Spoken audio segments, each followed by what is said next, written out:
শেখ হাসিনার সংবাদ সম্মেলন, কথিত সংবাদ সম্মেলন, অনেকে আবার আমাকে মেনশন করছেন যে এইবার খালেদ কি বলবে। আমি বলছি যে উনি মুখ দেখায় না কেন, মুখ দেখা একটা ইন্টারভিউ দেয় না কেন, সেটা আমি বলছিলাম। সেটার জন্য দুই পক্ষের হচ্ছে ঝাড়, মানে দুই পক্ষের হলো ঝাড়ি হুমকি এগুলি। এক পক্ষ হচ্ছে কেন আমি শেখ হাসিনার ইন্টারভিউ নিতে চাইছি সেইটা আমি বিরাট বড় অন্যায় করে ফেলছি, আরেক পক্ষ হচ্ছে কেন আমি বলছি যে শেখ হাসিনার ইন্টারভিউ তো পৃথিবী সবাই নিতে চায়, উনি মুখ দেখায় ইন্টারভিউ একটা দেয় না কেন।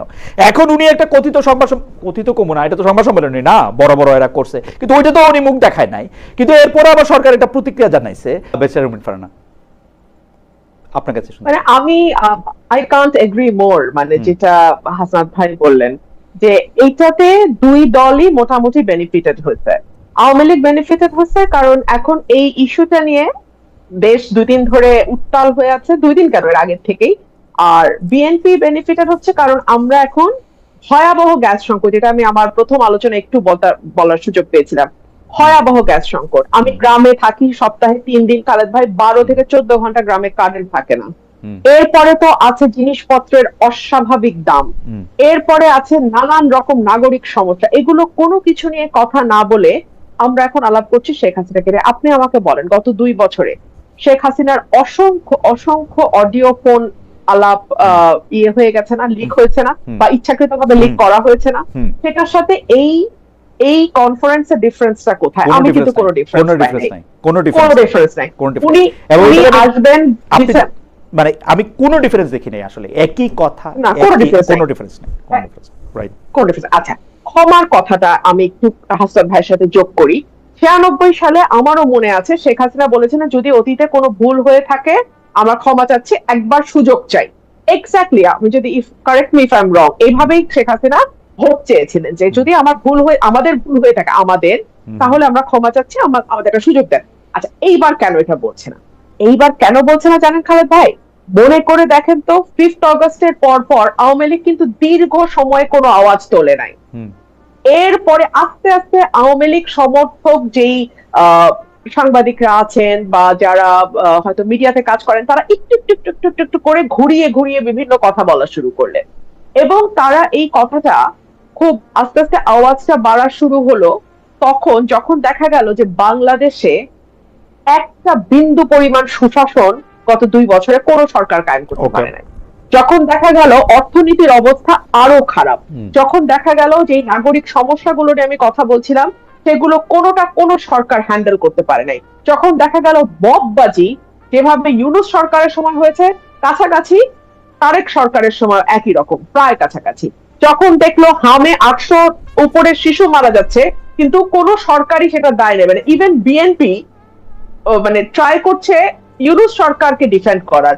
মানে একটা ভয়াবহ অবস্থা। ধীরে ধীরে আমি আমার এই পরিবর্তন, বাংলাদেশে তো আমি আছি, হাসান ভাই আছে, আপনি যুক্ত আছেন, আপনারা সবাই নিশ্চয়ই লক্ষ্য করেছেন, আস্তে আস্তে কিন্তু আওয়াজটা জোরদার হওয়া শুরু হলো যে নিরাপত্তা নাই, মববাজি, চাঁদাবাজি, নাগরিক সুযোগ সুবিধা একদম খারাপ, এবং শেখ হাসিনার সময় অন্তত আমি কথা বলি আমার উপরে বিপদ আসবে, হাসনাত কায়ুম ভাই কথা বলবে হাসনাত কায়ুম ভাইয়ের উপর বিপদ আসবে, কিংবা আরেকজন আন্দোলন করতে নামবে তার উপর বিপদ। কিন্তু যেই মানুষটা মধ্যবিত্ত, যে মানুষটা প্রাইভেট অফিসে চাকরি করে, প্রাইভেট একটা চাকরি করে, 1 লাখ বা 80,000 টাকা বেতন পায়, তার জীবনটা তো নিরাপদ ছিল খালেদ ভাই।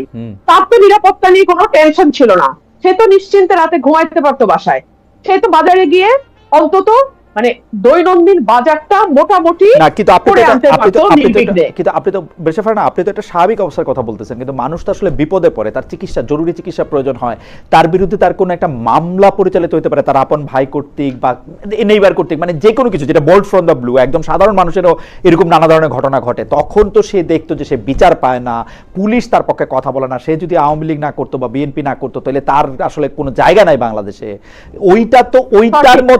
ওইটার মতো তো সাংঘাতিক একটা দমবন্ধ পরিস্থিতি তো আর আমরা আসলে নাই, নাকি আসি, সেটাও যদি বলতেন। আপনি কি বিচার পাচ্ছেন? গত কয়েক মাসের আইন শৃঙ্খলা পরিস্থিতি আমি সংসদে তুলে ধরেছি, কয়টা ঘটনার বিচার। আপনি আসেন মামলা, আগেও আমরা দেখেছি বিএনপির নেতা কর্মীদের নাম হরে দরে সবার নাম দিয়ে লাস্টে 100 অজ্ঞাতনামা, এবং সেই 100 থেকে 500 অজ্ঞাতনামার মধ্যে একই রকম আসে। তাহলে বলতে পারে না আপনি একটু একই রকম আছে, তাহলে আমরা কি এইটা হাসনাত কায়ুমের কাছে শুনবো যে একই রকম আছে কিনা? বা দুর্ভোগটা একই রকম আছে, দুর্ভোগ দুর্ভোগটা একই রকম আছে। সেই মামলা বাণিজ্য, সেই শোন অ্যারেস্ট, সেই মানে ঘটনা ঘটুক না ঘটুক বিরোধী দলের নামে মামলা, সেগুলো চলতেছে। On the top of that যুক্ত হয়েছে ভয়াবহ রকম চাঁদাবাজি, নিরাপত্তাহীনতা, যুক্ত হয়েছে আইন শৃঙ্খলা পরিস্থিতির অবনতি। এগুলো হচ্ছে নিউ এডিশন। তো মানুষ তো এখন বলতে বাধ্যই হবে, এবং এটা তো আওয়ামী লীগকে একটা সাহস দেবে যে ও আমাদের তো পাল্টাইছিলা, তো কোন বেটার প্রোডাক্টটা তোমরা পেলা। অনেকে বলতেছেন যে আওয়ামী লীগ যে সাহসটা পাইতেছে সেই সাহসটা আসলে মূলত দিচ্ছেন আপনি, কারণ আপনি একটা পরিচিত সংসদ সদস্য, আপনি আওয়ামী লীগের আসার পথ, এই ব্যাপারটা কি আপনি কোনো কিছু বলবেন? যে মানে দেখেন আমাদের রিসার্চ টিমও এরকম লেখছে যে আপনি হচ্ছেন সবচেয়ে বেশি শেখ হাসিনার আসার ব্যাপারে পজিটিভ কথা বলছেন, যে হ্যাঁ উনি আসবে বা ওরকম কোনো কিছু।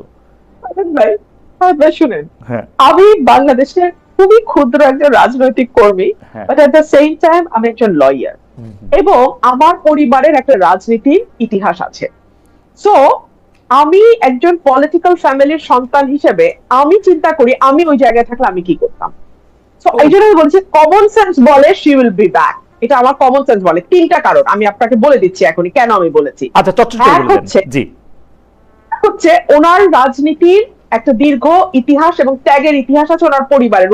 ওনার পুরো পরিবারকে এক রাতে মেরে ফেলা হয়েছে পলিটিক্যাল কারণে। দুই হচ্ছে ওনার নিজের ত্যাগ আছে সরকারি দল বিরোধী দল হিসেবে এবং ওই পরিবারের একজন বেঁচে যাওয়া সদস্য হিসেবে।